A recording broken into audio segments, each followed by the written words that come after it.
bem? Ótimo. Bom, aula nossa continuação da aula anterior sobre a Guerra Fria, lembra, né? Vimos ali os principais conceitos, né? Macartismo, Plano Marshall, Comecon, isso aí, OTAN, tal, Pacto de Varsóvia e tal. Paramos naquele momento em que falamos isso aí, da corrida espacial. Então a corrida espacial ela tem essa questão da tecnologia, né? Quem vai chegar primeiro ao espaço, quem vai dominar isso daí é o melhor sistema. Assim eles acreditavam. E foram atrás disso. Quais os momentos de destaque? São muitos, né? Tem muitos documentários sobre isso. Falei para vocês assistirem aquele filme Estrelas Além do Tempo. A visão desse conflito a partir de 3 mulheres. O filme é sensacional. Até para quem gosta mesmo dessa questão da ciência, tá? Tem outros filmes, é o Primeiro Homem, um filme que tem aí, que mostra o homem chegando à Lua. A Apolo 13, que mostra uma pane, né, que dá numa missão pós-chegada à Lua. E eles têm que se virar lá sem utilizar toda a tecnologia que estavam acostumados a utilizar. Muito legal o filme, acho que o Tom Hanks, se não me engano. E N outros filmes que acabaram virando filme de suspense, de terror e etc. Bom, fora os documentários. O que nós vamos lembrar aqui? Bom, nós temos o lançamento do Sputnik, o primeiro satélite, lançado em 1957 pela União Soviética. Eles saem à frente. Bom, a União Soviética lançou também agora a vacina contra o Covid, né, chamado de Sputnik. Pois é. E os norte-americanos correndo atrás. Em 1961, o grande, né, sucesso soviético vai ser colocar um homem no espaço. Antes eles tinham colocado um animal, né, uma cachorrinha, a cadela Laika, vai ser colocada lá. Morreu, mas foi. E o astronauta, os russos falam cosmonauta, né, mesma coisa que astronauta aqui. Ele vai ser o Yuri Gagarin, ou Yuri Gagarin, aí tudo bem. Teria dito, fui ao céu e não vi Deus, como uma provocação aqui aos religiosos. Não sabemos se de fato falou isso, mas que ele falou isso, a Terra é azul. O maior sucesso, e os norte-americanos correndo atrás. Diante disso, eles vão fazer aquela meta, né? Vamos chegar à Lua. E vão conseguir fazer isso em 1969, na Apollo 11, com Neil Armstrong, o primeiro homem, o Buzz Aldrin e o Collins. Marcante, uma vitória, quer dizer, os russos saem na frente e os norte-americanos chegam, né? Como se fosse a vitória deles ali. Então veja, corrida armamentista, corrida espacial, a questão do esporte, já falei para vocês, do modo geral esporte, mas as Olimpíadas de maneira mais evidente. E o cinema, a cultura, tentando mostrar o modo de vida americano como um modo de vida de todos. Então uma casa sua lá no subúrbio, uma família, o pai que vai trabalhar fora, a mulher que fica em casa, um carro na garagem, né? E que nem era, inclusive, o padrão para todos os norte-americanos. Tem esse padrão, eletrodomésticos, aquela coisa toda de conforto, mas também tinha uma discriminação, preconceito, aquelas lutas pelos direitos civis ainda rolando ali. Muitas vezes esse conflito externo oculta ou tenta ocultar os problemas e os conflitos internos. Tá? Tanto aqui nos Estados Unidos, como fala aqui no mundo capitalista, como também no mundo soviético, e com certeza também tínhamos isso.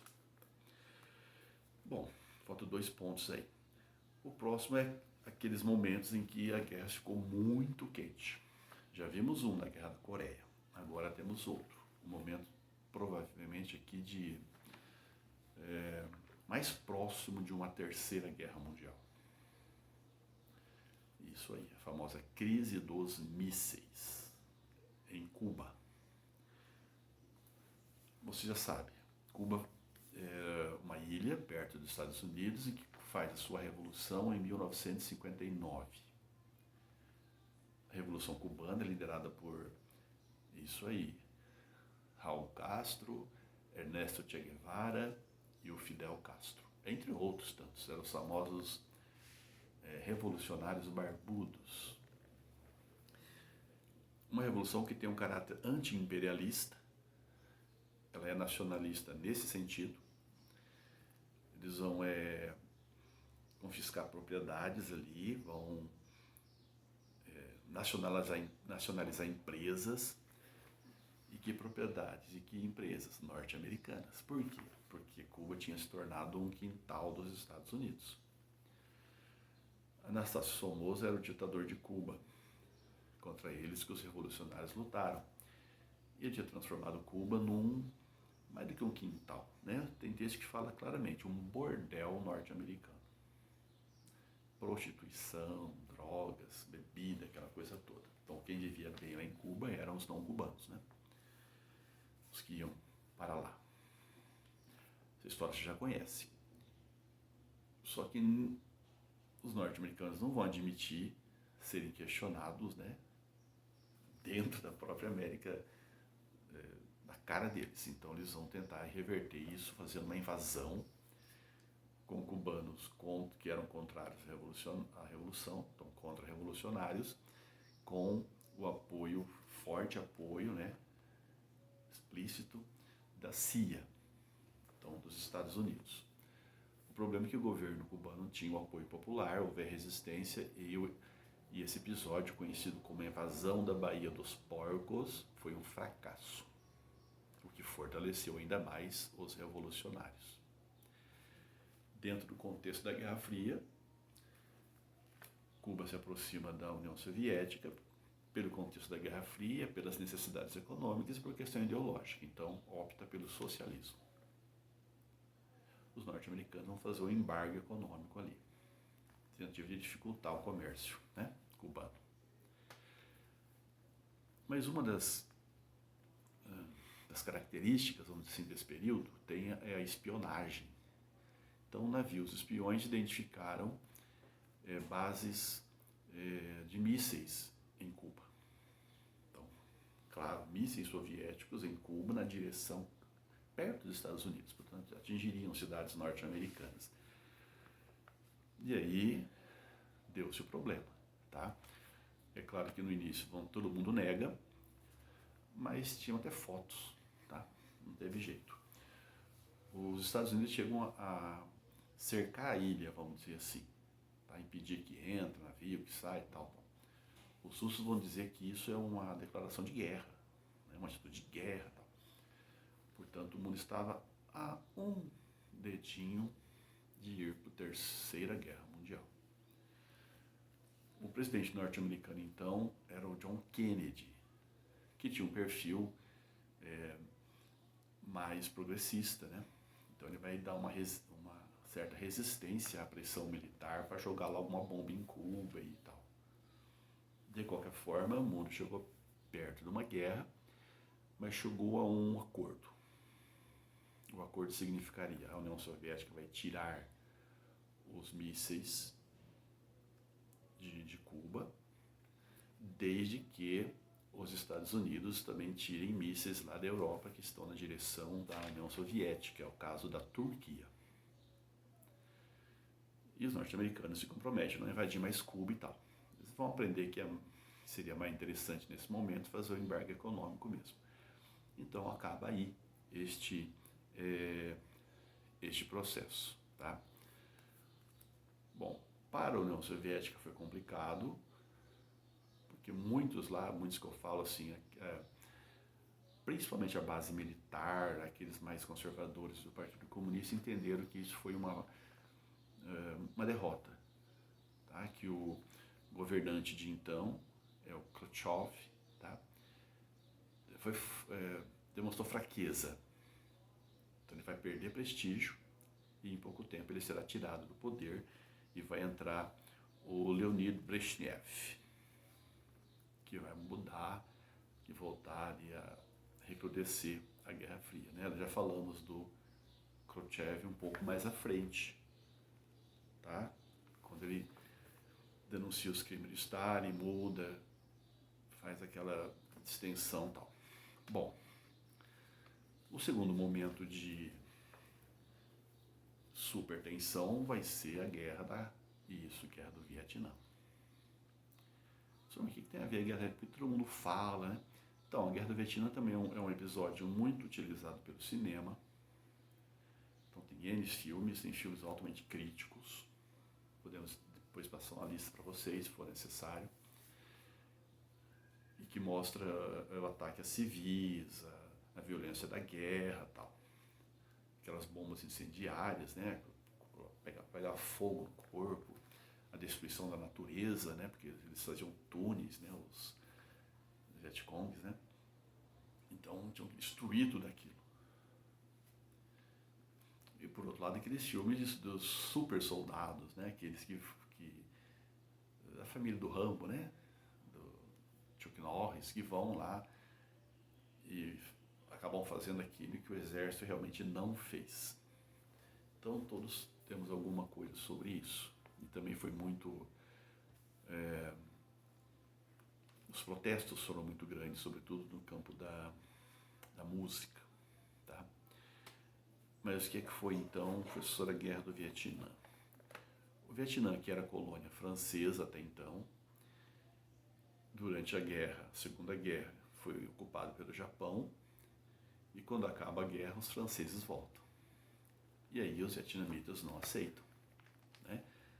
Formam o que eles chamam de Viet Minh, que é a luta pela liberdade, pela independência, contra os franceses. Essa luta é liderada pelo chamado, né, de guerrilheiro poeta, né, Ho Chi Minh. E eles vencem e conquistam a sua independência. Tá?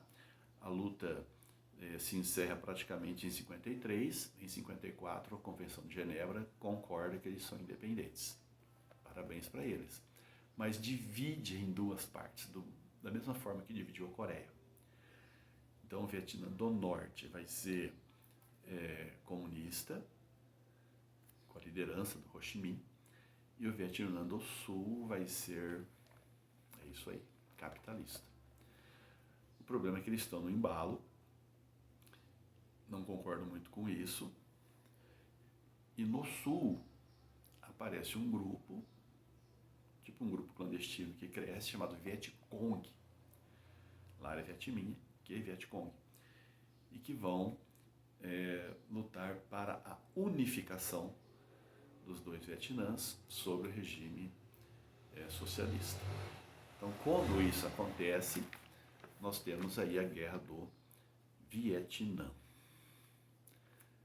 E por que ela ficou tão famosa? Ela ficou famosa porque os norte-americanos mandaram muitos soldados para lá, dentro daquela teoria, da doutrina do Truman, né?